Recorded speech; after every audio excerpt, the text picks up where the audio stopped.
Easy है sir, बिल्कुल। Coordinate भी इजी था सर, हाँ बिल्कुल है। मेड इजी 2.0 मैं 4 महीने से काम कर रहा था इसमें, मैं बता देता हूं।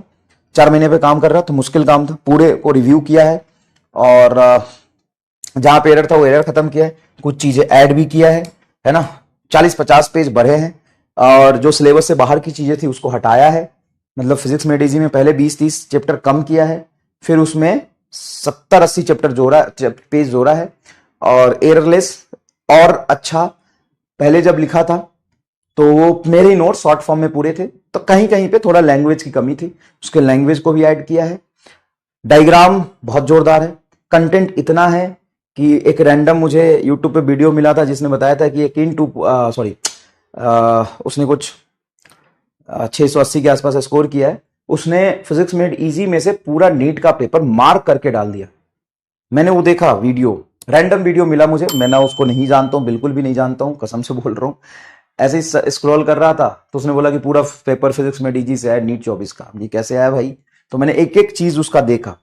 उसने लगभग 47 सवाल के एकदम डायरेक्ट क्वेश्चन या फॉर्मूला फिजिक्स मेड इजी में मार्क करके लिखा था।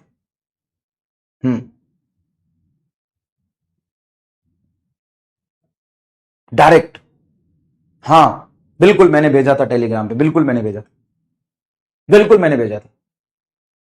हाँ, कुछ लोगों को सुना नहीं जा रहा है ये बेटा, हाँ कोई बात नहीं, अगले साल आके सुन लेना, ठीक है ना। और जिन लोगों के पास पुराना है उनको बिल्कुल भी नया लेने की जरूरत नहीं है, बिल्कुल भी नया लेने की जरूरत नहीं है। उसमें से आपको मैं बता दूंगा अर्थ मैग्नेटिज्म, ट्रांजिस्टर और एक दो चीजें वो नहीं पढ़ना बस, ठीक।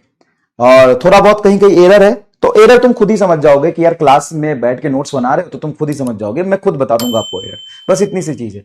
और हर चैप्टर में 2-3 सवाल अगर मैंने ऐड किया है, कहीं कुछ ऐड किया तो इससे कोई फर्क पड़ता नहीं है, इतना मैं क्लास में पढ़ा रहा हूं, तुम खुद समझदार हो। तो 2-3 बातों का ध्यान रखिएगा। पहला कि जो सिलेबस में नहीं है, चेंज हुआ पिछले साल, बुक पहले आ गई थी ना बेटा, जो सिलेबस में नहीं है अर्थ मैग्नेटिज्म ट्रांजिस्टर, उसका मैं एक लिख के दे दूंगा, उसको आप हटा देना, पहली बात। दूसरी बात, कुछ कहीं कहीं एरर है ना, वो रह जाता है चाहे कितनी भी मेहनत करो। 6 बार प्रूफ रीड करा था, 4 लोगों ने मिलकर प्रूफ रीड किया था तो भी कुछ एरर रह गया था, वो रह जाता है प्रिंटिंग में, तो वो एरर हटा दिया है मैंने। हो सकता है इस बार भी थोड़ा रह जाए, तो आपके पास पुराना है तो बिल्कुल पुराने से पढ़िए, नया लेने की 1% जरूरत नहीं है, कोई वही चीज है और कुछ नहीं है। 250 पेज में से, 300 पेज में से अगर 30-40 पेज अगर चेंज हुआ, 30-40 चीजें ऐड हुई तो क्लास में जो पढ़ाता वही ऐड किया, कोई अलग चीज नहीं, ठीक है। तो आपके पास पुराना है तो नया लेने की कोई जरूरत नहीं, कोई टेंशन नहीं है, वही चीज है, सब कुछ वही है, ठीक है। और जिसके पास नहीं है और बिल्कुल भी नहीं लेना, बिल्कुल भी मत लीजिए। अगर मैं आपको ईमानदारी से बताऊं, एकदम ईमानदारी से, तो अगर तुमने क्लास नोट्स, शॉर्ट नोट्स भी ढंग से बनाया ना तो उसकी 1% जरूरत नहीं है, 1% जरूरत नहीं है, ठीक है। मैं खुद बता रहा हूं, 1% जरूरत नहीं है,